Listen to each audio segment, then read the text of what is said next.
candidate and labor lawyer Luke Espiritu goes viral after getting into a heated argument with two fellow contenders in a debate. At the SMNI Senatorial Debate Wednesday, Espiritu clashed with former presidential spokesperson Harry Roque and suspended lawyer Larry Gadon about martial law. That's after Espiritu said schools should teach children about the human rights violations under the late dictator, former President Ferdinand Marcos. Let's watch this. I'll go by the Bakit record. yung isisisi kay Marcos I yun? thought it's my time. We should not use this forum for a propaganda against the Marcoses. Binuksan mo ang usapan, wag mo akong pagbawalan. I go by the record, Amnesty International, 3,257 ang pinatay nung panahon ni Marcos. 35,000 ang mga It's my time, wag kang bastos. Kung ano man ang nangyari sa nakaraan, inisa-isa ko po ang records. Wala pong kaso for human rights violation sa Amerika si Ferdinand Marcos Jr. Isa-isa ko rin po ang mga kaso na decided po ng ating Philippine Supreme Court. Totoo po, co-administrator si Ferdinand Bobong Marcos, wala pong kaso na siya mismo nagnakaw. With all due respect to Attorney Harry Roque, I know your history. You were anti-Marcos before. You were for human rights before. Your life, you spent your life against the Marcoses, you work for human rights, and now that you were given a Senate spot under the party of Bongbong Marcos, now you cry hallelujah and praise Marcos. There was nothing respectful with what you said against me. Ang katotohanan po ang pinag-uusapan, hindi po ang patay na Marcos, ang pinag-uusapan ang buhay na Marcos. Sa akin po, panagutin ang mga nagkasala, pero yung mga hindi po gumawa ng kahit anong kasalanan, wag po natin idamay sa sisi. Espiritu is on the senatorial slate of Leody, Guzman, and Walden, Bello. We now go above and beyond the headlines with the man himself, ang sabi daw di bardagulan, senatorial candidate and labor lawyer Luke Espiritu. Attorney Luke, magandang hapon sa inyo. Yes, magandang hapon. I'm sorry, magandang gabi pala. Sorry. Yes, magandang gabi at sa inyo at saka sa mga viewers ninyo. Okay, so bardagulan daw. You are our, in a very long time, our first studio guest, emphasis on studio, yes. Dahil nga alert level 1. No? Pero, alam mo, chinek ko yung Twitter mo So kagabi daw, mga 2,000 followers mo. I actually, Ngayon? I'm not sure because the Twitter is handled by my team. Okay. But of course, Well, in consultation with me. Okay, FYI, 17,800 as of 10 minutes ago. Yeah, I heard, yeah. Oo, pero ang kailangan mo, hindi Twitter followers, kundi boto. Tama? Yes, we need votes and we need supporters and we need to create a movement against all of these lies that are going around. A movement against all these lies. Okay, let's talk about last night's debate. No? So, meron kang sinabi after, parang kulang pa ang bakbakan, gustong-gusto mong parang gigil na gigil ka, at sabi sana marami pang enkwentro with sina attorneys Gadon and Roque. Because we need to expose these people. They are peddling lies about this chapter in our nation's history, which is the darkest chapter. And you know, it is really difficult if our new generation of Filipinos are learning these lies and imbibing the values of the regime of Marcos. Kasi yung regime na yan na hindi rumirespeto sa human rights at gino-glorify ang authoritarian rule. And if we have that as values, kawawa naman ang ating lipunan. You didn't mince any words last night, no? Like as we showed, wag kang bastos, and then you were telling Harry na, you're singing hallelujah to the Marcoses now. Ano to, Attorney Luke? Parang nothing to lose, just dish it all It was not intended, although I think it's bound to happen. If you put the three of us in a room, it's bound to happen that we're going to argue. But it was never intended. I was triggered by the comment of Larry Gadon to a question about juvenile or children in conflict with the law. And he inserted a comment about priests teaching children about the evils of the Marcos regime. So it was a debate. And if it was a debate, you should be ready to refute that point. To do a rebuttal. And I was doing that when he interrupted me.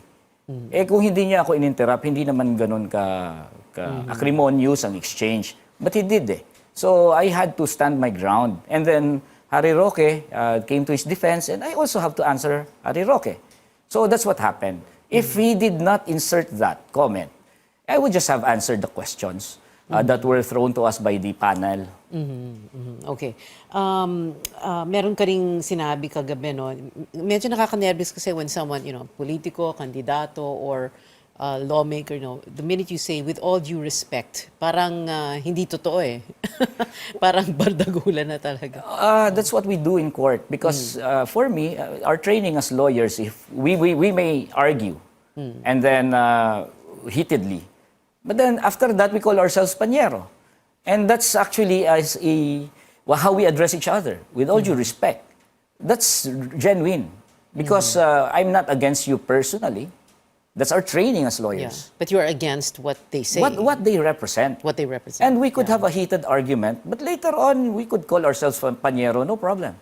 Okay. Let's talk very briefly about your background. So you went to, you're born in Bacolod, so you went to school, the first few years of grade school in Bacolod. Yes. And then lumipat kayo dito na Manila, La Salle Grade School, Ateneo High School, Ateneo College, Ateneo Law school. Law School. Yes. No? And then, so college 97, 2002. Law school. Law school. Yes. Okay. Talk to us about that first. And, because syempre people are wondering, parang you seem to have had a privileged upbringing. Those are the words that were used on social media. And it's not hindi naman siya, it's not criticism of you. It's an observation. Parang privileged upbringing, privileged background. And then you end up here as a labor lawyer. Tell us what happened. Actually, my life is a contradiction. Okay, we were not wealthy. My father was also a lawyer, but he has to raise 7 children. Wow. He was Okay. a lawyer. 7. You are 7 number children. what? I'm the youngest. Okay. And hindi naman kami ganun kayaman. Professional lang ang tatay ko. At ang mga kaibigan ko ay, simula pa nung bata ako, ay yung mga kapitbahay namin sa kanto. And tapos naging religious pa ako, naging katikista. Therefore, talagang ang nakakasalamuha ko talaga ay yung mga nasa underprivileged ng ating lipunan. And you talk to anyone who knows me, hindi ako privileged. At talagang masang-masa ang aking lifestyle. Oo. In fact, matatawa sila pag sinabi niyong privileged ako. Doon lang ako nag-Amerikana sa SMNI. Ganon. Okay. Yes, but if you really knew me and saw me on the street, talagang masa, napagkakamalan nga ako Kahit lawyer na, napagkakamalan tayong marami na, taxi driver, taga-ayos ng aircon. No one will say na elite ako. And that contradiction is what really contributed to what I'm doing right now. Because although my father is a lawyer, then that also qualifies us as middle class. Therefore, I could afford, or my father could afford to send me to Ateneo. Pero yung kultura ko naman masa, manggagawa naman, ang nakakasalamuha ko masa at manggagawa. Therefore, fusing the two, then my intellectual development will only lead me towards the workers. So when you were in school, for example, Ateneo College, I went to Ateneo also. So you would hang out where, and then with who? What were your school orgs? My friends were scholars in the Ateneo. Okay. Because the Ateneo, even from sa high school until college, maraming scholars yan Yun ang mga kaibigan ko. Yung mga binigyan ng free tuition sa Ateneo, and they were deserving students from the public schools. So you would see kung ano yung aking kultura. Kultura ko talaga masa. And then in the Ateneo, wala namang aktivismo at the time. But I was born in the Marcos era. So I was politicized at the time. My father was involved in a case, extrajudicial killing in Kabangkalan, Mayor Pablo Sola. That was a case What do you where mean involved in a case? he prosecuted. He prosecuted the landlord who was accused of killing the tenant farmers in Kabangkalan. And as growing up, those are the things that you see, you hear. And the priests in Bacolod were all activist priests. So I was pretty much politicized even when I was young. Pero walang aktivismo nung college ako until kasi bumagsak yung Soviet Union at the time. It was a time na medyo humihina ang aktivismo sa mga schools. So until law school yan. And then the Gloria Arroyo became president, and I could not accept that. And then that was the time na I was reaching out to different groups until I was so-called discovered by sanlakas. Discovered. Yes. Yeah. But you could have, like, as a lawyer, you could have gone corporate. You were with, what is it, IBM? Chavez Miranda okay. Aseocho, the law firm founded by former Solicitor General Frank Chavez. Okay. Yes. I joined them in 2004 until 2008, and the reason why I left was because I told, as I told Frank Chavez when I was alive, I'm going to join the revolution. Yes, and Which revolution? Which one? 2008. Well, that was just a matter of speaking, but I'm going to join the mass movement, which will be So, fighting kumbaga for dun change. talaga yung puso mo na you wanted to be on the labor front lines and picket lines, ganun. Yes, at heart, I'm an activist. Okay. What is it? We're going to have to take a quick break. Do we need to take a break right now? Yeah. Okay, wala na tayong break. Dire-diretso na tayo. Sige. Okay, I also brought up yung Ateneo background mo kasi nag-com arts ka, no? Communication arts. Yes. And earlier, before the show, I was asking you, com arts? Why would you take com arts? And then biglang nag-abogado. And you said it was just a pre-law course. Yeah, it was no? Pre-law. Oo. I was not really into it.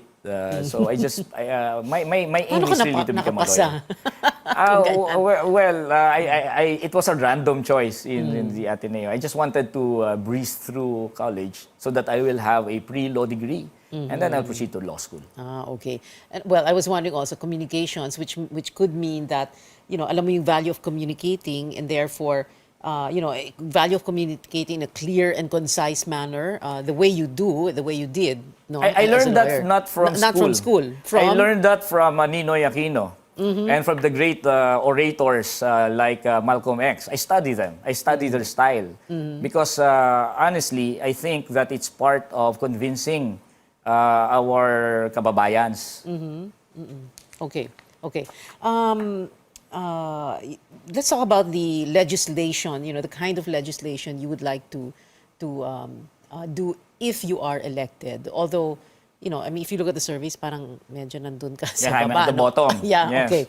But, kapag nakita mo yung listahan na yon, syempre isipin ng tae, kaya pala ninenervous yung mga negosyante at mga negosyo sa kanya, kung quote-unquote, kung ano-anong naisip niya, no? The question here is, what's good for business and businessmen doon sa mga gusto mo mangyari, di ba? Like, you don't want any more, yung mga Manpower agencies. manpower agencies. Yes. It's not bad for them. It's not bad for them because the manpower agencies are useless. They are parasites. They don't have any purpose or importance in doing business. They are just another layer created in order for our companies and establishments to deny employer and employee relationships. We will do away with the manpower agencies, business will go on. And imagine in utopia, okay? You hire a worker and then you give 10% on top of their salary to the manpower agency. You actually spend more for each worker. So for every worker you hire and pay 537 pesos, that's at least based on the Dole regulations, based on Department Order 174, the manpower agency will get 10% equivalent of 537. That's 53.7 more that you pay for every worker because you have to pay the manpower agency. And I'm talking about the minimum. Others charge 12%. So why do they do that? Why would they spend more? But when the worker, organizes a union and proposes CBA, hindi nga nila nakukuha yung 53.7 pesos increase a day. Ang mga binibigay lang ng mga establishments natin ay minsan piso, 2 piso, 10 piso, malaki na. But they're willing to spend 53.7. Yeah. Leody brought it up also during the debate, 750 pesos minimum wage. Do you think that's even possible? Is that something that businessmen, big business will want to do? Yes, because salaries are really way below cost of living. And ideally, you pay your worker the cost of living. That's how the system works. You pay your workers anything that is necessary for the worker to be able to work the next day, meaning to say everything, food and electricity, anything that is necessary for that, that's what you pay the worker. And the excess of that is your profit. So if you pay the worker his cost of living, meaning to say your profit is still secured. But the problem is, we pay the workers here in our country below his cost of living. Secretary Pernia already said that for a worker to be able to survive, he has to earn 42,000 pesos a month. That's 1,615 a day. And if you give 537, that's only, what, one-third or less than one-third of his cost of living. 750 is not even equivalent to the cost of living. Medyo discount pa nga eh. Because our formulation is give the workers 750, then we will have to look for policies to reduce the cost of living. Meaning to say, para hindi na gumastos yung mga negosyante, pababain natin yung kuryente, pababain natin yung tubig. Naku, ang daming aaray dyan. Actually, Yung matutuwa ang may-ari. negosyante dapat dyan. Kasi part ng cost of production niya, kuryente. Di ba? Oo. Ang taas-taas ng cost of production niya, dahil ang taas-taas ng kuryente. Number 1 tayo sa pinakamahal na kuryente sa Pilipinas. Dapat, pagka yan ang programa natin, pababain natin ang kuryente para ang mga manggagawa naman natin ay mabuhay at mabumaba ang kanilang cost of living. Equivalent rin yun sa pagbaba ng cost of production ng mga Baka negosyante. ang umaray naman doon, yung kumpanya ng kuryente, yung...